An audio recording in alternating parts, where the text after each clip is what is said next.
Mike's Daily Podcast. FFF episode 1152. Hello, it's Mike Matthews broadcasting from Cafe Anyway, located somewhere in Podcastro Valleymont. I can't tell you where. I don't know exactly. I'm bad with directions. This show, we'll hear from Benita, the Disgruntled Fiddle Player, the Brewmaster, and Mike's Daily Podcast. The return of the much-loved, informative segment that informs you called Do You Know Dat? Mike's Daily Podcast. Well, over the weekend I went for a walk with a bunch of dog walkers, and then we had apparently a bunch of talkers who talked about interesting places you can take your dog walking on trails in the Bay Area. I can't think of anything else to sing about in this song. Mike's Daily Podcast. There was also... I was wearing a t-shirt on Mike's Friday that had a Daily cassette, Podcast. like an artistic cassette drawing on my shirt. And one of the guys I work with, who's been in radio a little bit longer than I have, a little bit older than me, went on this long cassette tangent, and it made me realize, oh my gosh, I am so glad cassettes are gone. I'm so glad magnetic tape is gone. I'm just not a fan. Oh yeah, it's old-timey radio, cool, but like this guy has saved all those, big, they call them reel-to-reel, those big reels of tape, almost look like a film reel. They used to... Well, this guy saved a lot of the magnetic tape.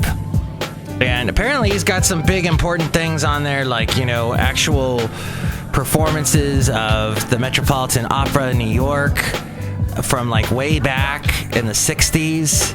So he's got some important stuff on the tape, but he has so much of it that he said he probably could never move because he just got so much stuff. And to me, that's like, no.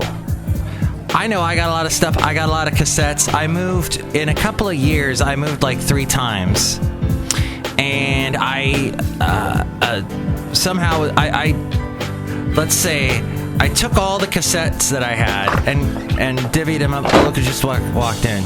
Just as I'm trying to talk about something, you walk in. Hi, Mike. It's Benita, the rodeo queen. How y'all doing? It's a Disgruntled Fiddle Player. Yeah, we came in here to interrupt you. All right, that's my life. Everyone's always interrupting me. Go ahead, interrupt me. Magnetic tape.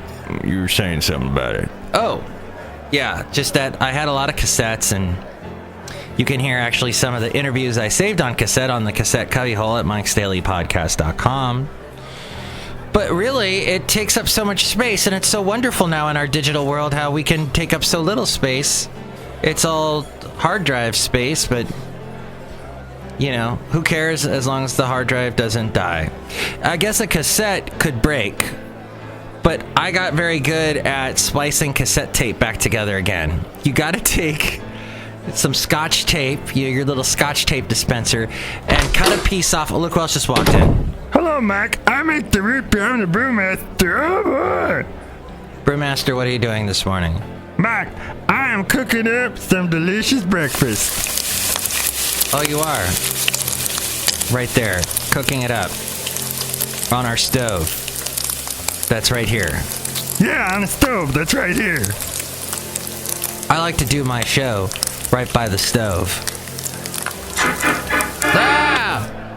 I just burned myself with bacon grease. Ouch. Sorry. That also dovetails nicely into this. Sorry.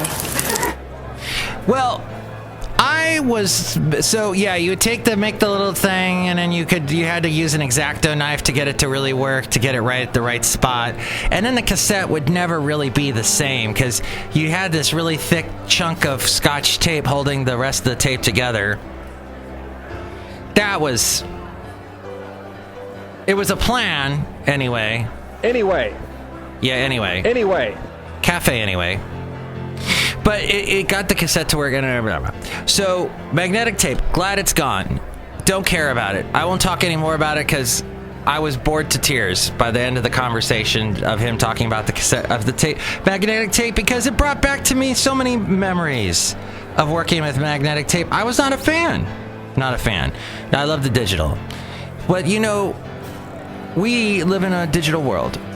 Hey, I was walking with these dog walkers and talking with them and having a wonderful time. And one of the guys, probably in his late 60s, he's a big-time runner. Although, you know, running, I'm in the camp of running's not that good for you. You know, when you got a lot of energy, when you're young, running's great, gets your energy out, heart rate and everything, but it's just so bad for your legs. Oh, but Mike, you need to stretch beforehand and everything will be fine. No, it won't be fine.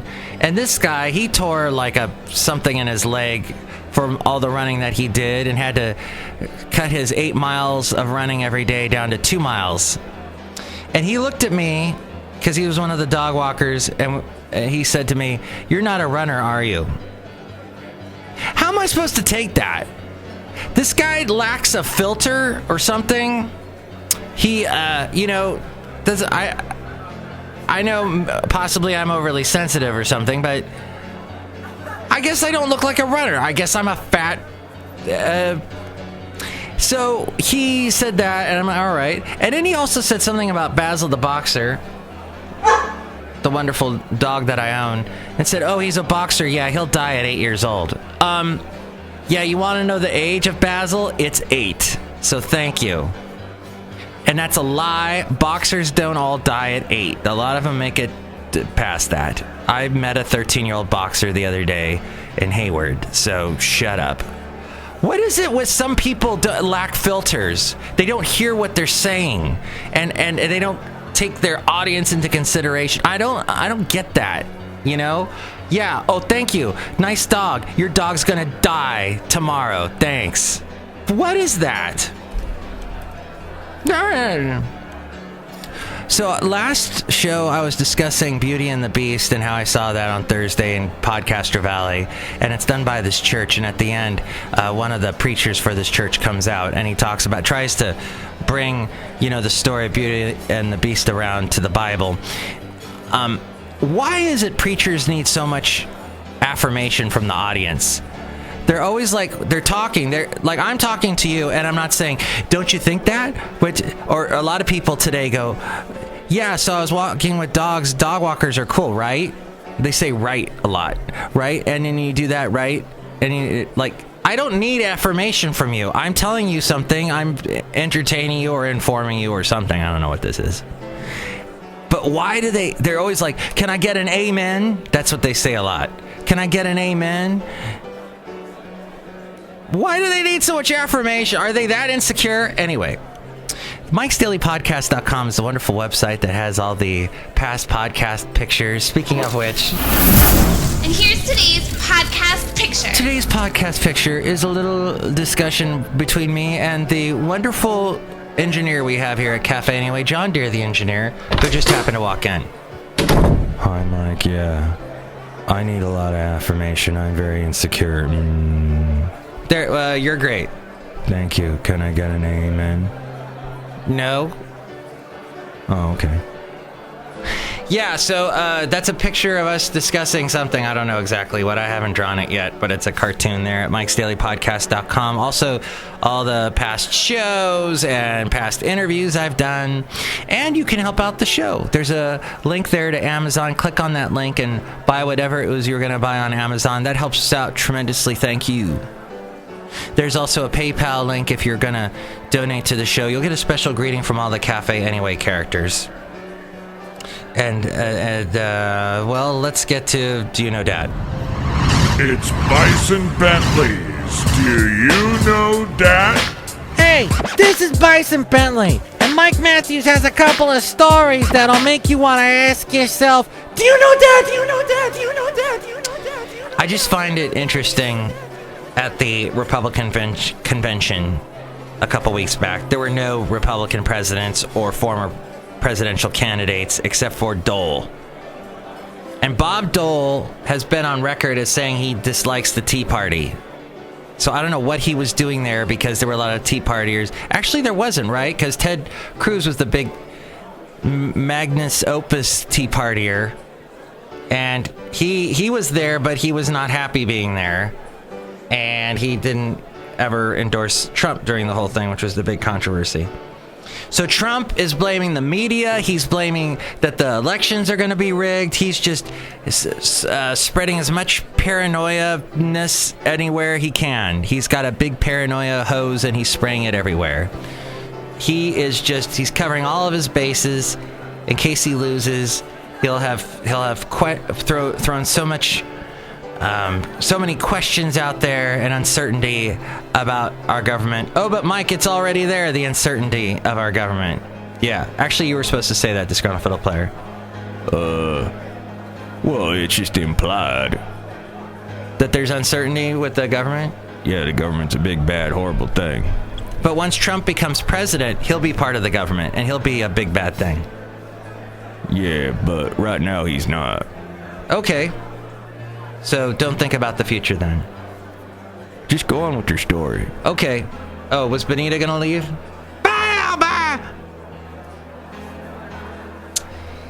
She leaves because she has things to do. So the leader of Lebanon's Hezbollah group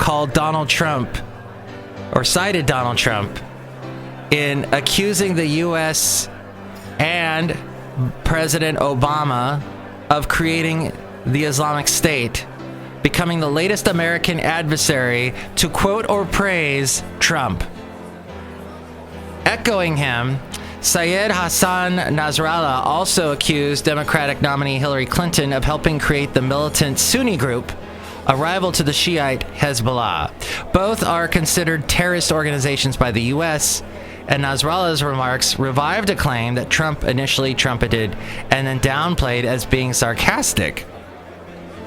So, you have several dictators and scary world leaders, tyrants, endorsing Trump. This is wonderful. And endorsing things even that Trump has said they endorse his sarcasm. Nasrallah said, "This American candidate who speaks in the name of the American Republican Party has facts that can support this assertion." The Hezbollah comments expanded the roster of rogue foreign leaders or groups making comments complimentary or supportive of Trump. This according to MSN News. In December, Putin termed the Republican the absolute leader of the presidential race. And then, of course, there were all the hacking of the DNC from the Russians, and now they've apparently hacked the Republican National Convention or committee as well. And an official mouthpiece of North Korea's government said that Trump in June is a wise politician. Trump called Obama and Clinton, who served as Secretary of State from 2009 to 2013, co-founders of the Islamic State during a campaign rally on August 10th. And he didn't downplay the comments until much later. In fact, Michael Medved, who we carry on one of the stations I work for, he was so upset at Trump for even saying that. And I actually respect Michael Medved for that, because there's all this hypocrisy of saying things about our sitting U.S. American president, saying things that are very subversive to our president, about our president. And, you can ban the Dixie Chicks for saying that kind of stuff, but then you can't ban Trump. I mean, you can't, boycott Trump. Well, I guess a lot of people hate Trump, but anyway, he since had downplayed it as sarcasm, echoing his response to the outcry over earlier remarks in which he exhorted Russia to hack Clinton's emails. A White House spokesperson declined to comment on the most recent comments. And Vice Presidential candidate Mike Pence for the Republicans, in an interview taped on August 12th and broadcast on Fox News, said that Trump hadn't been joking. He was being very serious, and he was making a point that needs to be made that there is no question that the failed policies of President Obama and Secretary of State Hillary Clinton in the wider Middle East created a vacuum within Iraq in which ISIS was able to arise. Well, as we go outside a cafe anyway, we're bringing Mike's Daily Podcast somewhere in Podcastro Valley. So, Michael Phelps, 23 gold medals, wow. And now he's done. He says he's retired. He's done being a fish. What a tremendous athlete. Oh, let's steer back to politics. One last time, Leon Panetta apparently said that Americans should move on from Clinton's emails and stop with the whole thing. Well, it wasn't that Bernie Sanders said, like, the first debate that he didn't care about the emails. But now, next show, it's going to be... We are outside, aren't we? Yeah. It's beautiful. Smell the air. So nice outside a cafe anyway. It's a little overcast, but whatever. It's early. I'm recording this at 6:30. Yikes. Well, I hope you have a great day and a great week. That's a little bit of what's going on in the world. If Trump becomes our president... Well, let's not think that far yet. Let's think... I guess you could think that far... You probably should think that far, huh? One of the cool things of working for the business station that I work for, it's interesting because there's a lot of theories about what's going to happen to our economy when Trump takes over. Certainly the cement makers are going to make a lot of money because they're going to start building that wall. So yeah, maybe we should look at the future. But anyway, next, look to the future to the next show. It is going to be Madame Rootabega, Valentino, and Bison Benltey. Mike's Daily Podcast is written and produced and performed by Mike Matthews. His podcast is super easy to find. Download or listen to his show and read his blog at Mike's Daily Podcast.